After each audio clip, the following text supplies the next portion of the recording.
அன்பு நண்பர்கள் அனைவருக்கும் வணக்கம். வாழ்க வையகம், வாழ்க வளமுடன். எல்லா புகழும் ஆண்டாளுக்கே. நரசிம்மன் திருவடிகளே சரணம். ஸ்ரீமத்த விஷ்ணு சித்தாரிய மனோநந்தன ஹெதவிய நந்தநந்தன சுந்தரி கோதாய நித்தியமங்கலம். தென்னாட்டுடைய சிவனை போட்டு என் நாட்டுக்கு நிறைவாக போற்றி. திருமிச்சூர் கோயிலுக்கு வெள்ளி தேருக்கான வெள்ளி கொடுக்கணும்னா அதுக்கான நம்பர் 7200 569 529 7200569569.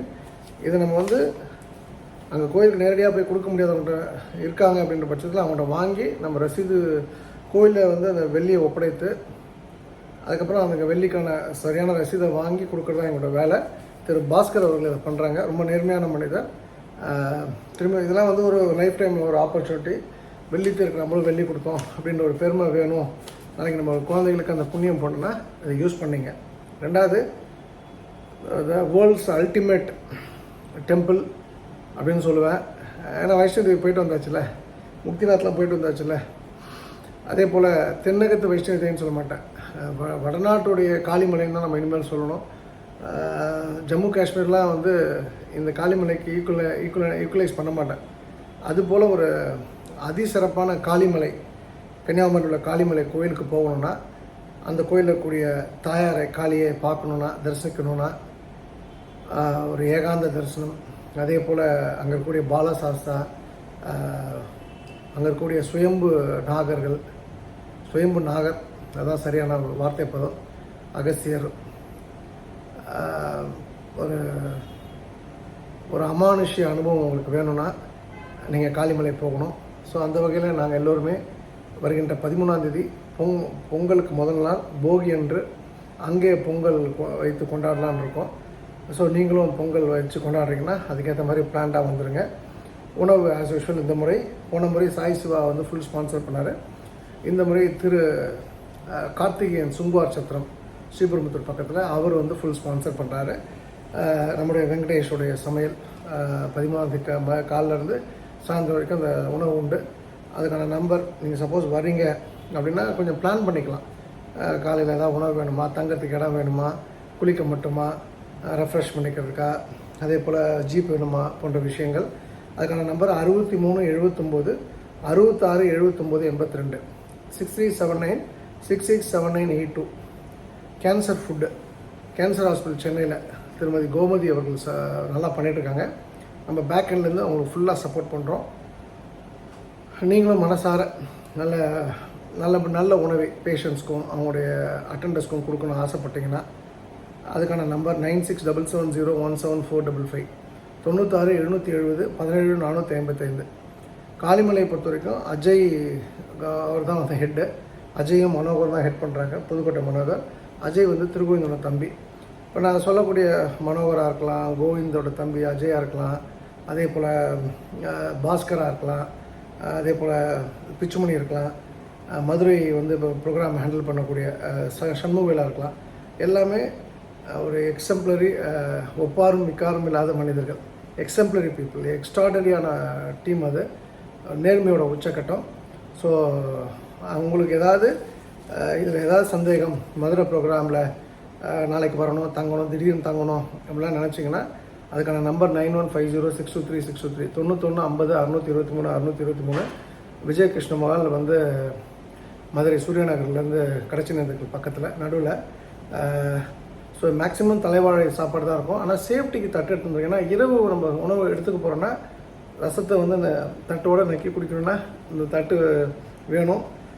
பேக் 2 கேலண்டர் எடுத்து போகிற மாதிரி பேக் எடுத்து வந்துருங்க. ஏன்னா கேலண்டர் நீங்கள் 2வது கேலண்டர் ஜெயிச்சிட்டிங்கன்னா உங்களுக்கு உண்டு. தட்டு, டம்ளர் கட்டாயம் எடுத்துருவாங்க, ஸ்பூன் கட்டாயம் எடுத்துருவாங்க. அப்புறம் 2 டம்ளர் கூட வச்சுங்க. ஏன்னா மோருக்கு ஒரு டம்ளர், காஃபி நம்மளுடைய பாயசத்துக்கு ஒரு டம்ளர் வச்சுக்கலாம். அதே போல் கொய்யா சிகப்பு கொய்யா கோயில்பட்டியை பூர்வீகம் கொண்ட கைத்தார் பக்கத்தில் ஒரு ஊர். அங்கே கூடிய மகாலட்சுமிகிட்ட கேட்டேன். அவங்கள நான் உடனே 40 கிலோ தரேன்னு சொல்லிட்டாங்க. அவங்களுக்கும் அவங்களுடைய ஒட்டுமொத்த குடும்பத்துக்கு என் மனமார்ந்த நன்றி.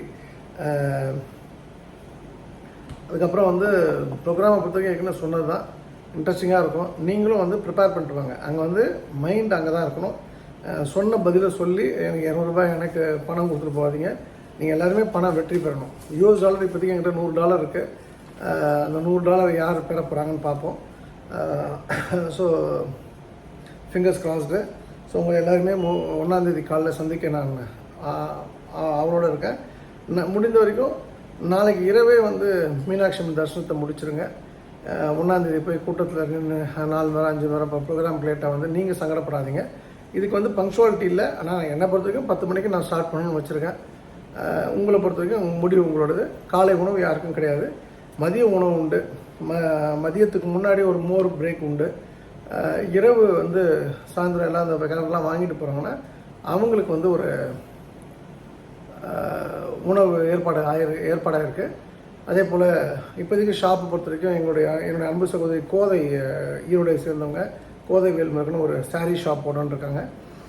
அப்புறம் டைமண்ட் ஜுவல்லரி, டைமண்ட் பாலாஜியும் மாயவரம் சங்கர், திரு பாண்டிச்சேரி கணேசன், 3 பேரும் கூட்டு அமைத்து ஒரு கம்பெனி ஸ்டார்ட் பண்ணுறாங்க. ஸோ அவங்களோட 2 ஸ்டால் எனக்கு இது வரைக்கும் சொல்லியிருக்காங்க. ஸோ இது வரைக்கும் மூக்குத்தி இல்லைன்னா வந்து மூக்குத்திங்க, காது குத்துலாம் காது குத்திங்க. காது குத்தணும்னு இன்ட்ரெஸ்ட் இருக்கிறேன். இது வந்து இது பண்ணால் நல்லதுன்னு நான் சொல்ல மாட்டேன். காது குத்துனா அது உங்களுடைய பர்சனல் மேட்ரு, அது ஆண்களுக்கு. பெண்களை பொறுத்தவரைக்கும் மூக்குத்துனா ரொம்ப நல்லது. ஆனால் நாளைக்கு எங்கேயாவது பார்த்து சொக்கலிங்கம் மூக்குத்துனா நான் வந்து ஒரு ஜோசியர் சொல்லிட்டாரு உனக்கு வைரம் ஆகாதுன்னு, அதே தான் வந்து போட்டவுடனே எனக்கு சளி வந்துடுச்சு, போட்டவுடனே உடம்புலாம் ஆடுற மாதிரி ஆகிடுச்சுன்னு ஏதாவது எவனாவது சொன்னது என்கிட்ட வந்து கேட்டிங்கன்னா இந்த பக்கம் ஓட்டை போட்டு கடப்பாரை வச்சு ஓட்டை போட்டுறோம். கவனம் இருக்கட்டும். அப்புறம் இன்றைக்கி ரொம்ப சிம்பிளான சப்ஜெக்ட் தான். என்னுடைய லைஃப்பில் நடந்த சில விஷயங்கள் தான். நான் வந்து இது எதுக்கு சொல்கிறேன்னா, நீங்கள் எப்போதுமே reading in between the lines வந்து ஜென்ரலாக பண்ணக்கூடாது. ஆனால் பண்ண வேண்டிய இடத்துல அதை பண்ணிங்கன்னா 2 லைனுக்குள்ளே ஒரு லைன் 2வது லைன் இருக்கும். லைனுக்குள்ளே தான் அர்த்தம் இருக்கும். ஆனால் லைனுக்கு நடுவே நீங்கள் அர்த்தம் கண்டுபிடி தான் இன்ஃபர் பண்ணுறதுன்னு சொல்லுவாங்க. அப்போ அதில் எதுவுமே எழுதப்பட்டிருக்காங்கன்னா அது அர்த்தம் உங்களுக்கு புரியணும். அப்போது சில இடங்களில் அதை நீங்கள் பண்ணி ஆகணும். அப்போது எனக்கு வந்து நிறைய விஷயங்கள் என்னை புரட்டி போட்டது. அதாவது ஓவர் த ரன்னு 2006 வரைக்கும் வந்து எனக்கு 2005 வரைக்குமே எனக்கு கிரெடிட் கடன்லாம் இருந்தது. 2010 வந்து ஒரு டர்ன் ஓவர் உண்டு. ஒரு லைம் லைட்டுக்கு வரேன் நான். என்னுடைய பாலிடிக்ஸ் கரியர் முடியுது. பாலிடிக்ஸ் கரியர்னா பாலிடிக்ஸ் வந்து ஹெல்ப்பிங், நண்பர்களுக்காக ஹெல்ப் பண்ணக்கூடிய விஷயங்கள். அப்புறம் அப்படியே வந்து அந்த காற்றோட திசையிலே போயிட்டு இருந்தேன். ஒரு டைமுக்கு அப்புறம் நமக்கு இது வேண்டாம் அப்படின்னு சொல்லிட்டு நான் வேறு ஒரு ரூட் எடுத்தேன். அப்போது அந்த ரூட் எடுத்ததுக்கு என்ன காரணத்துக்கான விஷயங்கள் தான் இந்த விஷயங்கள். இப்போ நான் பேச போகிற விஷயங்கள். என் கூட சுப்பிரமணியன் ஒரு தம்பி இருந்தாப்புல. கிட்டத்தட்ட ஆல்மோஸ்ட் 16 வருஷத்துக்கு மேலே என் கூட இருந்தார். ரொம்ப அற்புதமான ஒரு மனிதர். அவருக்கு திடீர்னு ஒரு நாள் தலைவலிக்குது. அவர் பொள்ளாச்சி போகிறாரு. ஒரு 3 நாள் தங்கியிருக்காரு. என்னுடைய பழைய நண்பர் ஒருத்தர், இப்போ நல்ல மனிதர், விஷ்ணுன்னு சொல்லிட்டு கோயம்புத்தூர், சாய் சிவா இவங்கெல்லாம் எங்கேயோ போகிறாங்க. ஜாலியாக இருந்துட்டு வராங்க. வந்து ஜாலியான ஊர் சுற்றி பார்த்துட்டு அதுக்கப்புறம் அங்கே ஒரு நாள் பொள்ளாச்சி காலில் இருந்து அதை முடிச்சுட்டு முடிக்கும் போது பஸ்லேயே அவருக்கு தலைவலி பயங்கரமாக ஆரம்பிச்சிது. ஒரு 3-4 நாளில் பொறுத்து பார்த்து டக்குன்னு எம்ஆர்ஐலாம் எடுத்து பார்த்தா அது கேன்சர்னு டிடெக்ட் ஆகிடுது. நியூரோ கேன்சர், மூளையில் கேன்சர்னு சொல்லிட்டு. அதுக்கப்புறம் அவர் இறந்துட்டார். 2 ஆப்ரேஷன், ஒரு ஆப்ரேஷன் பண்ணோம், மறுபடியும் 2வது ஆப்ரேஷன் பண்ணோம். Sambhav last is life. சின்ன வயசு, 33 வயசு அவருக்கு. அவங்க ஒய்ஃப்க்கு ஒரு 27-28 வயசு. ஒரு 5 வயசு பெண் குழந்தை, 4 வயசு அவர் இறக்கும்போது. ரொம்ப ரொம்ப ரொம்ப ரொம்ப கொடுமையான காலகட்டம். எனக்கு எதிரி இல்லை, எதிரிக்கு கூட இந்த துரோகங்கள், எதிரிக்கோ என்னுடைய துரோகிகள் கூட இந்த கஷ்டம் வரக்கூடாது. நான் மனப்பூர்வமாக சொல்கிறேன். இந்த மரணம் இது போலலாம் வரக்கூடாது யாருக்குமே. யார் வேணால் அறிவாளியாக இருக்கட்டும், யார் வேணால் புச்சாலியாக இருக்கட்டும், யார் வேணால் டாப் ஆஃப் த ஹெல்ம் இருந்துட்டு போட்டோம், எப்படி வேணால் இருக்கட்டும், என்ன லைஃப் வேணால் லீட் பண்ணிங்க, அதெல்லாம் எனக்கு மேட்டர் கிடையாது. நான்லாம் நத்திங் அப்படின்ற ஒரு உணர்வு வந்து எனக்கு வந்தது எப்போ அப்படின்னு சொன்னால், அவருடைய மரணம், ஒவ்வொரு நாளும் மரண படுக்கையில் இருந்து அவர் போராடினது வந்து எனக்கு சங்கடங்களை, நான் வந்து அவர் நேரடியாக பார்க்க எனக்கு ரொம்ப சங்கடமாக இருந்தது. ஆனால் தூங்காத இரவுகள் அப்படின்றதா என் லைஃப்பில் ஆட் ஆகிடுச்சு. அதுக்கப்புறம் தான் தூக்கன்றதை தொலைச்சேன். பொழுது வந்து ரொம்ப நீண்ட பொழுதாக இருந்தது, விடியக்கூடிய பொழுது. ரொம்ப ஒரு பெரிய ஸ்ட்ரெஸ் ஆட் ஆன ஒரு விஷயமா நான் பார்த்தேன். அவருடைய லைஃப்பில் நான் பார்த்த விஷயம் என்னென்னா, முதல் விஷயம் என்னென்னா, அவருக்கு வந்து நவம்பர் 13 மேரேஜ், திருச்செந்தூரில் வச்சு மேரேஜ். அவருக்கும் இன்னொரு நண்பருக்கும், அந்த நண்பர் பேர் வேலுச்சாமி, நாமக்கல்லை சேர்ந்தவர். அவர் இந்த இவருடைய நல்ல செந்தமிழ்னு கூட இருக்கக்கூடியவர். அந்த கடுகு இயக்கம்லாம் நல்ல பையன், ரொம்ப நல்ல நாலேஜபிள் பையன். 2 பேரும் ஒரே தருணத்தில் வந்து மேரேஜ் ஃபிக்ஸ் ஆகுது. 2 பேரும் ஒரே மாதிரி ஒரே இடத்துல வந்து நான் திருச்செந்தூர் தான் கல்யாணம் பண்ணிப்பேன்னு சொல்கிறாங்க. சம்பவம் வேலுச்சாமி அங்கே பண்ணிக்கல. வேலுச்சாமிக்கு அதுக்கப்புறம் அவரோட லைஃப் கொஞ்சம் டிஸ்டர்ப்டாக இருக்கணும். அதுக்கப்புறம் கேள்வி சுப்பிரமணியன் அங்கே பண்ணிக்கிட்டாரு. பண்ணுற கல்யாணம் நிச்சயத்தை அன்றைக்கே வந்து ஒரு தகராறோடு அது ஆரம்பிக்குது. அது என்ன பியூட்டின்னா, சுப்பிரமணியன் இப்போ அவர் என்னுடைய கம்யூனிட்டி, என்னோடய க்ளோஸ் ரிலேட்டிவ். நாங்கள் பியூர் வெஜிடேரியன். அவர் போய் பார்க்க போனது வந்து சைவ பிள்ளை, வந்து தூத்துக்குடியில். எங்கள் கம்யூனிட்டியில் வந்து சைவ பிள்ளை எடுக்கிறாங்க, இப்போ பொண்ணு எடுக்கிறாங்க, அவ்வளோதான். பட் வந்து இவர் வந்து பியூர் நான்வெஜ்ஜு, அவங்க பியூர் வெஜ்ஜு அப்படின்னு சொல்லிட்டாங்க கல்யாணத்துக்கு முன்னாடி. அதனால் சுப்பிரமணியனுக்கு பயம், எங்கடா அது வந்து நம்ம தெரிஞ்சாத பிரச்சனை ஆகிடுமோன்னு சொல்லிட்டு. கல்யாணம் முடிஞ்சு பார்த்தா அவங்க பியூர் நான்வெஜ்ஜாக இருக்காங்க அப்படின்னு உடனே ரொம்ப ஷாக் ஆகிட்டான். இது ஒரு ஜோக்ஸ், ஒரு சின்ன ஒரு விஷயம். ஆனால் முக்கியமான விஷயம் என்னென்னா, அவருக்கு தாலி எடுக்கணும், அதுக்கு ஒருத்தவங்க பணம் கொடுக்கணும். இந்த பக்கம் நான் வந்து தரேன்னு சொல்லிட்டேன். அதில் ஒரு சின்ன மனஸ்தாபம் எடுத்து கொடுக்க எனக்கும் வந்து சுப்பிரமணியக்கும் பயங்கர நான் சத்தம் போட்டேன். நான் பணம் தரேன்னு சொல்லிட்டேன், நான் தான் ஃபுல் செலவு நான் பண்ணுறேன்ல, நீ எதுக்கு? நான் வந்து நல்லா அவருக்கு கிண்டி ரேஸ்க்கு வச்சு அவரை திட்டுறேன். எதுக்கு நீ போய் இன்னொருத்தவங்க கேட்குற? நான் செத்தாதான் நீ போய் இன்னொருத்தவங்க நிற்கணும். நான் செத்தா கூட இன்னொருத்தவங்க நிற்க விட மாட்டேன். உன்னை ஏதாவது பண்ணிட்டு தான் போவேன், நல்லது பண்ணிட்டு தான் போவேன். நான் இருக்கும்போதே இப்படி போய் நின்று என்னை அசிங்கப்படுத்திக்கணும் பயங்கரமாக சத்தம் போட்டேன். அப்புறம் வந்து அவங்க தம்பியும் வந்து என்னோட தாலி எடுக்கும்போதே பிரச்சனையாக இருக்குது, அப்போ வேணாம், சார் சொன்ன மாதிரி நம்ம காசு போட்டு எடுத்துடலாம் அப்படின்னு சொல்லிட்டு அப்புறம் காசு போட்டு எடுத்துட்டாங்க. அது ஒரு சின்ன ஒரு ஒரு சங்கடம். அப்புறம் இதை வந்து நான் யோசித்து பார்க்குறேன். ஒரு டைமுக்கு அப்புறம் இந்த ஒரு மரணம் அந்த மரணம் கேன்சர்னு வந்ததுக்கப்புறம் அவர் கூட ஒரு டாக்டர்லாம் பார்க்க போனேன், மேட்டுப்பாளையம்லாம் போனேன் நான். அப்போல்லாம் வந்து நான் யோசித்து பார்க்குறேன். ஆக்சுவலாக வந்து அவருக்கு அந்த இவங்க ஜோதிட ரீதியாக என் நண்பர் பெரிய ஜோதிடர் ஒருத்தர் ராகு சேர்க்கை ஏதோ அதெல்லாம் சொன்னாங்க. அதெல்லாம் அக்செப்ட் பண்ணி வந்து ஃபெப்ரவரிக்கு அப்புறம் சரியாயிடும், ஃபெப்ரவரி தாண்டணும்னு சொல்லிட்டு சூரியன் சம்திங் அவங்க எல்லாம் பேசினாங்க. பட் எனக்கு என்னென்னா வந்து நான் அந்த சப்ஜெக்டுக்குள்ளே போகல. அவன் வந்து ஒரு ஃப்ரண்ட் அண்ட் வாரியர், அதாவது வந்து ஒரு சோல்ஜர். எப்படி ஒரு தளபதியும் ஒரு மன்னனையும் காப்பாற்றக்கூடிய ஒரு இடத்துல ஒரு சோல்ஜர் இருந்தாங்கன்னா, ஒரு வீரன் இருந்தாங்கன்னா என்ன பண்ணுவாங்க? தன் உயிரை கொடுத்து தன்னுடைய தளபதியை காப்பாற்றுவாங்க, தன்னுடைய இளவரசரை காப்பாற்றுவாங்க, ராஜாவை காப்பாற்றுவாங்க. அது போல தான் அவர் மரணம் என்பது வந்து எனக்கு வந்து எனக்கு ஒரு அலார்மிங் பெல். நம்ம ஏதோ தப்பு பண்ணுறோம், எங்கேயோ தப்பாக நடந்திருக்கோம், எங்கேயோ தப்பான ரூட்டில் போயிட்டோம் அப்படின்ற ஒரு விஷயத்தை வந்து எனக்கு உணர்த்தியது அவர் மரணம் தான். அதாவது நான் வந்து அதுக்கு நான் சொல்கிறேன், நான் ரீசன் சொல்கிறேன். அப்போது அந்த மரணம் என்பது எனக்கு நான் உணர்ந்த பிறகு, அவருடைய மரணம் என்கின்ற ஒரு விஷயத்தை நான் வந்து அனலைஸ் பண்ணி உணர்ந்த பிறகு நான் புரிஞ்சுக்கிட்டது என்னென்னா, அது எனக்கு வர வேண்டிய மரணத்தை அவர் எடுத்துக்கிட்டார். அதுதான் உண்மை. As simple as that. அது ரொம்ப பெயின். அது நம்ம செத்துனா கூட நமக்கு ஒன்றும் தெரிஞ்சிருக்காது. ஏன்னா மரணம் நடந்த பிறகு எவனுக்கு என்ன தெரிய போகுது. ஆனால் அவருடைய மரணம் வந்து தினம் தினம் என்னை வந்து ஒரு டிஸ்டர்ப் பண்ணக்கூடிய ஒரு விஷயம். சின்ன பையன், ரொம்ப சின்ன பையன். நம்மளாம் 96 சுடுகாடு பார்த்தாச்சு, 1996 இருக்கிறது எல்லாமே போனஸு, ஒவ்வொரு நாளும் போனஸு. அப்படின்னும்போது இந்த பையன் இன்னும் லைஃபே லீட் பண்ணலையே, இப்படி ஆயிடுச்சு. அவன் வந்து நிறைய பேர்ட்ட சொல்லியிருக்காங்க, இங்கே சார் பார்த்து பாரு அப்படின்னு சொல்லிட்டு. அந்த ஒரு விஷயந்தான் வந்து என்னை ரொம்ப டிஸ்டர்ப் பண்ணக்கூடிய விஷயம். அதாவது வந்து இப்படி தான் இல்லை, விசுவாசத்துக்கு வந்து இன்னொரு சினானியம், இன்னொரு மறு பெயர் அப்படின்னு கேட்டிங்கன்னா அது சுப்பிரமணியன்னு சொல்லலாம். அப்போ அந்த மரணம் வந்து என்னை வந்து ஒரு ஷேக்கன் பண்ணிச்சு, ஒரு பெரிய ஷேக் பண்ணதுனால. அப்போ நான் பார்க்குறேன், அது என்ன சொக்கலிங்கம், நம்ம வந்து இந்த ஃபீல்டுக்கு வரோம், இந்த வாஸ்துன்ற ஃபீல்டு ஏன் எடுத்தேன். நான் வந்து 96 பூஜ்ஜியமாக இருந்து நானே எங்கள் அம்மா அப்பாவும் நிற்கிற இடத்துல எங்கள் கூட சப்போர்ட் பண்ணி நின்றவங்கக்கிட்ட பணம் கிடையாது, பணம் இருக்கவங்க யாரும் சப்போர்ட் பண்ணலை. நல்ல நண்பர்கள் 2 பேரும் நல்லா உயிர் தப்பிச்சேன். இல்லைனா வந்து அந்த இடங்க வந்து புல் முளைத்து அது செடியாகி மரமாகி 30 வருஷம் ஆகிருக்கும், 32 வருஷம் ஆகிருக்கும். அப்போது இந்த உலகத்தை நம்ம வந்து அடக்கி ஆளணும்னா உலகம் நம்ம கூட இருக்கணும்னு ஆசைப்பட்டேன். ஸோ அப்போ வந்து இந்த வாஸ்துன்றது ஒரு விஷயம் எனக்கு ரொம்ப சரியாகப்பட்டது. எனக்கு வந்து பெரிய அளவில் வந்து ஒரு ட்ரையல் கிரவுண்ட் எனக்கு கிடைச்சது வந்து மன்னார்குடி தஞ்சாவூர் பெல் தான். 96லேருந்து 2005 வரைக்கும் அதுதான் எனக்குடைய. அது ப்ளஸ் சென்னையில் ஒரு 4000 பேர் அந்த டைமில், இல்லை 2000 பேர் அந்த டைமில் பார்த்துருப்பேன்.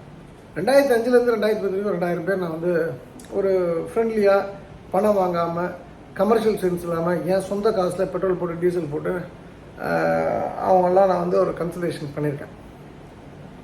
ஒரு நேரத்துக்கு அப்புறம் நான் என்னுடைய வளர சில ப்ளஸ் மைனஸ் உண்டு அந்த வளர்ச்சியில். அப்படின்னும்போது என் நோக்கம், நான் வந்து பணம் என்பது பை ப்ராடக்ட். நான் பணத்துக்காக அந்த லைனுக்குள்ளே போகலாம். நான் எனக்கு ஏற்கனவே வந்து செட் ஆஃப் திங்ஸ் இருக்குது. இந்தியன் கேஸ் ஏஜென்சி இருக்குது. ஒரு 4 கம்பெனிக்கு கையெழுத்து போகிறேன். ஒரு சும்மா உட்காந்தா கூட 4 லட்ச ரூபா வரும், 5 லட்ச ரூபா வரும், 10 லட்ச ரூபா வரும்ன்ற அளவுக்கு எனக்கு ஒரு பேக்கப் பிளான்லாம் இருக்குது.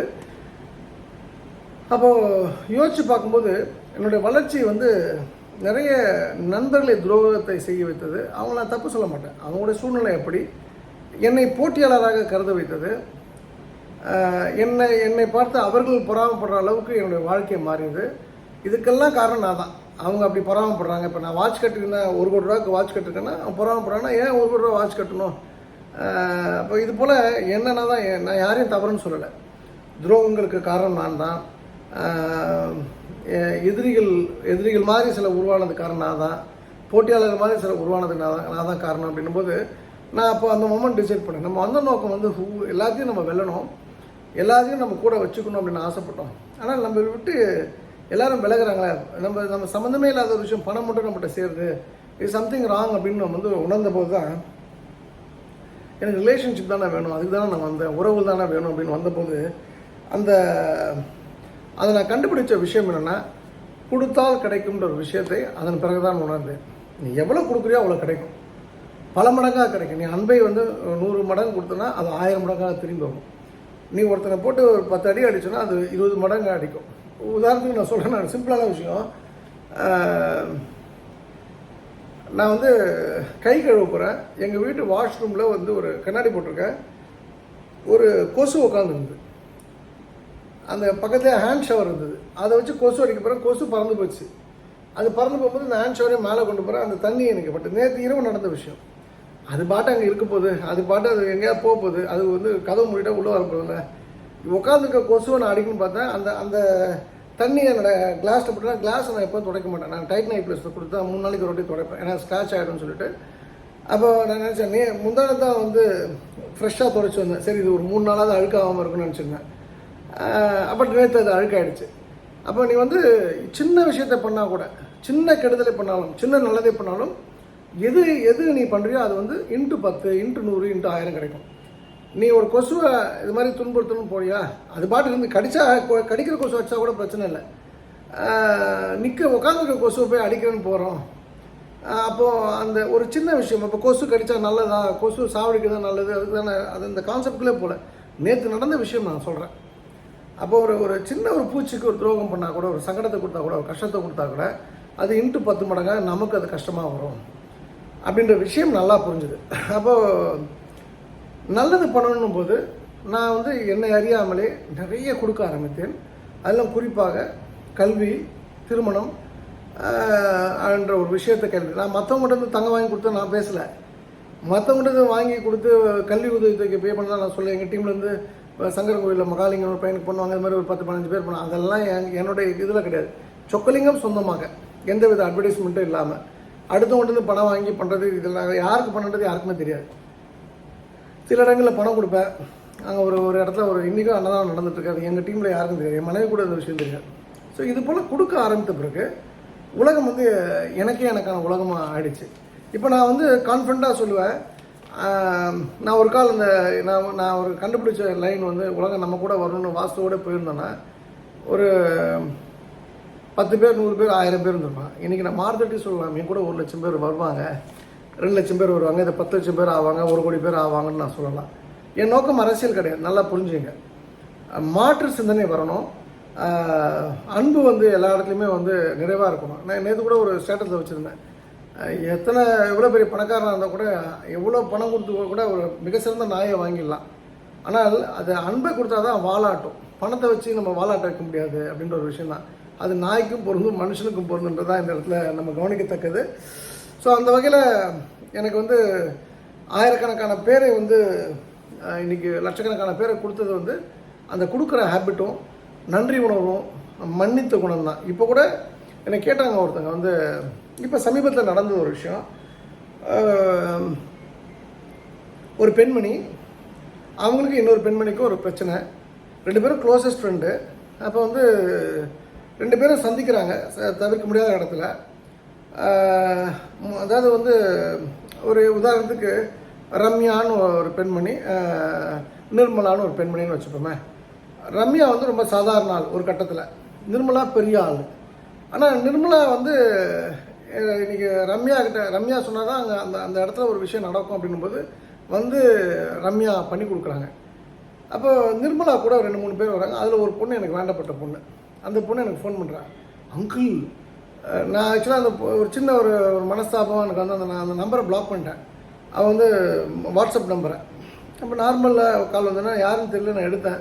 அங்கிள் நான் ஸோ பேசுகிறேன், நான் ரொம்ப பயந்தேன் அங்கிள், அப்படியே சப்பையாக முடிஞ்சு போச்சு மேட்ருன்னு. அதுதான் நான் ட்ரைனிங் நான் சொன்னேன். நான் அப்போ நான் அந்த விஷயத்தை இப்படி தான் இருக்கும், இப்படி தான் வந்து தேர் ஆல் ட்ரெயின்ட் பை ஆண்டாள் அப்படின்னு, அது ஆல்மைட்டி ஆண்டாள் அப்படின்ற ஒரு விஷயத்தை அந்த இடத்துல சொன்னேன். எனக்கு ஒன்றும் பெரிய பூரிப்புலாம் கிடையாது. ஏன்னா யாருக்கும் சண்டை போடுறதுக்கான நேரம் கிடையாது. ஏன்னா மரணம் எனி டைம் வந்து வரும். யாருக்கு வேணால் எப்போனா வரும். இங்கே அவன் செத்து போயிட்டான், இவன் சாக போகிறான், பக்கத்து வீட்டுக்கார நமக்கு பிடிக்காதவன் சாக போகிறான், இந்த மகிழ்ச்சிலாம் ரொம்ப நாள் நீடிக்காது. நமக்கும் மரணம் வரும். அதனால் தயவு செய்து சொல்கிறேன், என்னை பொறுத்த வரைக்கும் நான் எப்படி கூட நீங்களும் அப்படி தான் இருக்கணும். உங்களுக்கு பிடிக்காதவங்க வந்தால் கூட, உங்களுடைய பரம எதிரி வந்தால் கூட, ஒரு கால் யாராவது இருந்தாங்கன்னா, மிகப்பெரிய துரோகி வந்தால் கூட நல்லா இருக்கீங்களா சாப்பிட்டீங்களா. இப்போ கூட சமீபத்தில் வந்து திருப்பூர் ஒரு ஃபங்க்ஷன் போயிருந்தேன். ஒரு பெண்மணி, ரொம்ப பிடித்த பெண்மணி எனக்கு. ஆனால் அவங்க என் கூட இல்லை. எனக்கு அது ரொம்ப மனசங்கடம். எனக்கு வந்து நிறைய காசிப்பிங் பண்ணாங்க, நிறைய புறம் பேசினாங்க மணிக்கணக்காக. ஒரு பெரிய எனக்கு எதிராக ஒரு வளையம் பின்னப்பட்ட போது அவங்களும் ஒரு கிங் பின்னாக இருந்தாங்க. நான் ஒன்றும் கேட்கல, பையன் பேரை சொல்லி எப்படி இருக்கான், நீங்கள் எப்படி இருக்கீங்க, ரொம்ப மகிழ்ச்சிமா, நல்லா இருப்பீங்க சார், மனசார சொல்லிட்டு வந்தேன். அதாவது வாயில் சொல்லிவிட்டு இந்த பொம்பளை ஒன்றும் சாகலையா, இது இன்னும் எப்படி இருக்கா, அந்த மாதிரி அந்த பஞ்சாயத்தான் நான் பேசவே இல்லை. ஆத்மார்த்தமாக சொன்னேன். ஏன்னா நான் வந்து ஒரு சிஸ்டர்லி ஃபிகர். அவங்க நான் பார்த்தப்ப எப்படி ஒரு சிஸ்டராக பார்த்தோன்னா அப்படி தான். நடுவில் ஒரு கொஞ்சம் பக்கத்தை காணணும் போது சில கோபங்கள் இருந்திருக்கலாம். இப்போ அது இல்லை, வயசாகிடுதில்ல. அப்போ நீங்களும் வந்து எதிரிகள் துரோகிகள் யார் இருந்தாலும் என்னை போல் இப்போ நான் மனசை மாற்றிக்கிட்டேன். நீங்களும் வந்து அந்த வெஞ்சன்ஸ்லாம் வேண்டாம். எவ்வளோ பெரிய ஆளாக இருந்தாலும் நீங்கள் வந்து நான் பெரிய ஆள் ஆகிட்டான், அவன் இப்போ சப்பையாகிட்டான், அவன் வந்து வேஸ்ட்டாக போயிட்டான், நான் ஏன் குனிஞ்சு போனோம், எவ்வளோ பெரிய துரோகம், எவ்வளோ பெரிய சங்கடங்கள் உங்களுக்கு ஒரு நாள் உருவாயிருந்தாலும் நீங்கள் அவங்கள பார்க்குற பட்சத்தில் ஒரு புன்சிரிப்போடு அவங்களை கடந்து போங்க. கோபம் வேண்டாம், வெறுப்பு வேண்டாம். இதுதான் உங்களை அடுத்த கட்டம் நகர்த்தும்.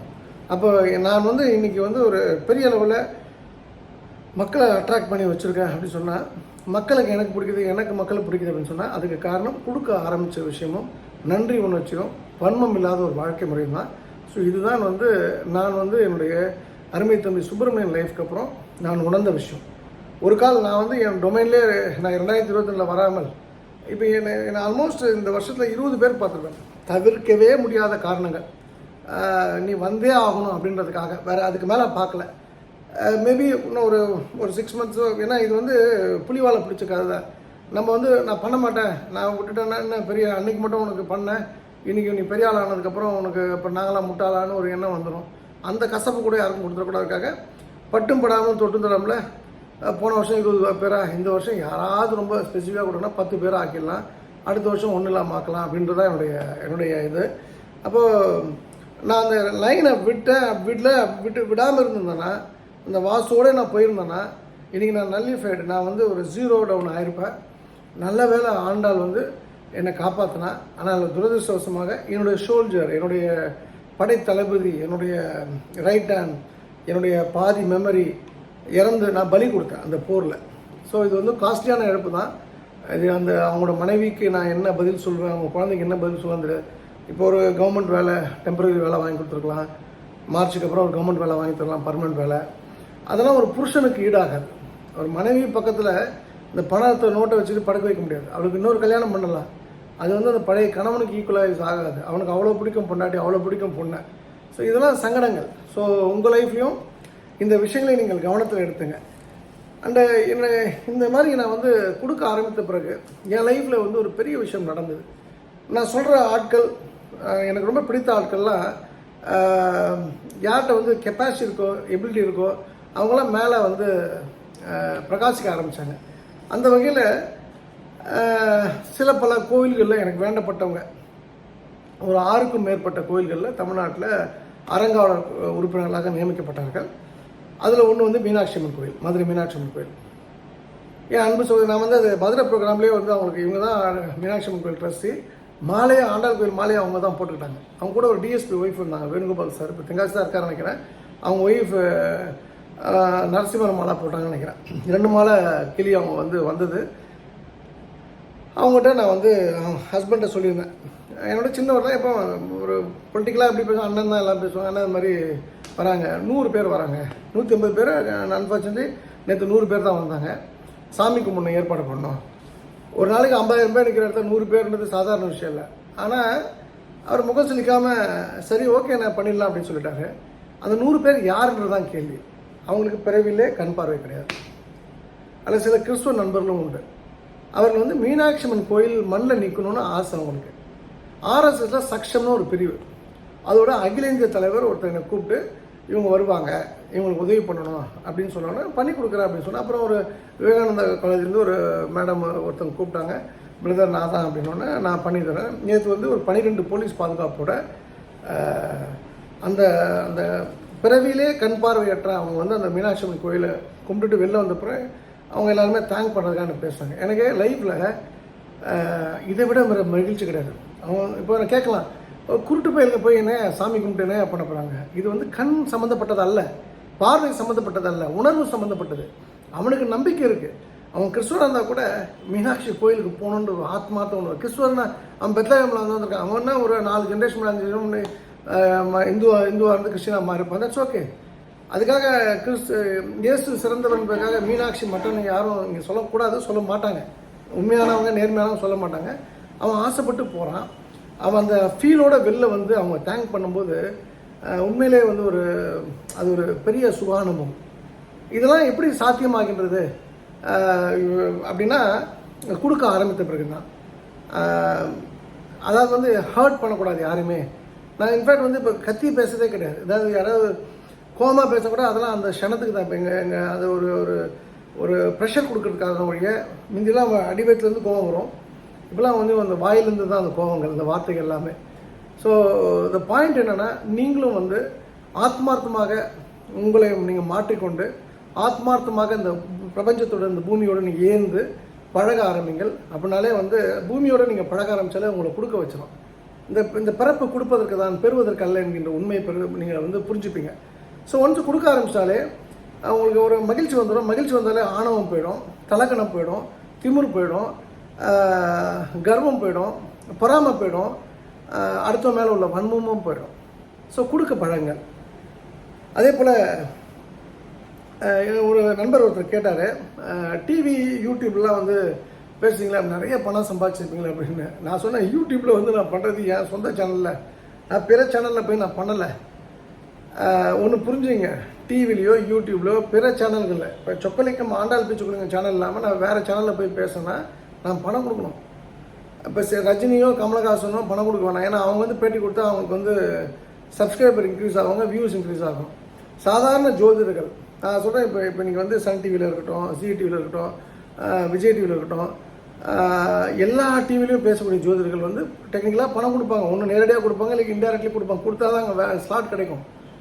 அதே போல் தான் வந்து பிரபல யூடியூப் சேனலில் வந்து அவர் பேச, இவர் பேச, எனி டாபிக் யார் பேசினாலுமே அதுக்கு வந்து பணம் கொடுக்கணும், நம்ம கொடுக்கணும். அப்போ நான் சொன்னேன், இது வந்து அவங்களாம் கொடுக்க மாட்டாங்க, நம்ம தான் கொடுக்கணும் அப்படின்னு சொன்னோடனே அவர் ஷாக் ஆகிட்டார். அதான் உண்மையும் கூட. ஸோ அவரை நான் தெளிவுபடுத்த விரும்புகிறேன். அண்ட் வந்து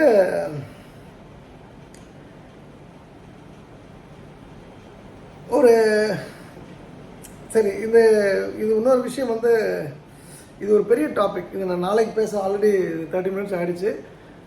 நான் ஆக்சுவலாக பேச வேண்டிய டாபிக் அதுதான். இது கொஞ்சம் லென்த்தியர் ஆனதால் அதை நான் பேச முடியல. ஸோ நான் உங்களுக்கு நெட் என்னென்னா, கொடுக்க பழகுவோம். இந்த வாழ்க்கையை கொடுப்பதற்காக பெறுவதற்காக இல்லை. கொடுப்பவன் வந்து எப்போதுமே நல்லா இருப்பான். பெறுபவர்களும் நன்றாக வந்து அதுக்கப்புறம் அவங்களும் கொடுப்பவர்களாக மாறணும். வாழ்க்கையை வாழ்வதற்குள்ள கொண்டாடுவதற்கு இந்த அருமையான வாய்ப்பு கொடுத்த திருச்செந்தூர் படமிக்க ஆண்டாளுக்கும் நரசிங்கன் மனமார்ந்த நன்றி. மீண்டும் நாளை இரவு உங்களை சந்திக்கின்றேன். ஆடி ஆடி அகம் கரைந்து இசை பாடி பாடி கண்ணீர் மல்கி எங்கும் நாடி நாடி நரசிங்காவென்று வாடி வாடும் இவ்வானதிலே எல்லா புகழும் ஆண்டாளுக்கே. நரசிம்மன் திருவடிகளே சரணம். நன்றி, வணக்கம். சர்வம் கிருஷ்ணா அர்ப்பணம்.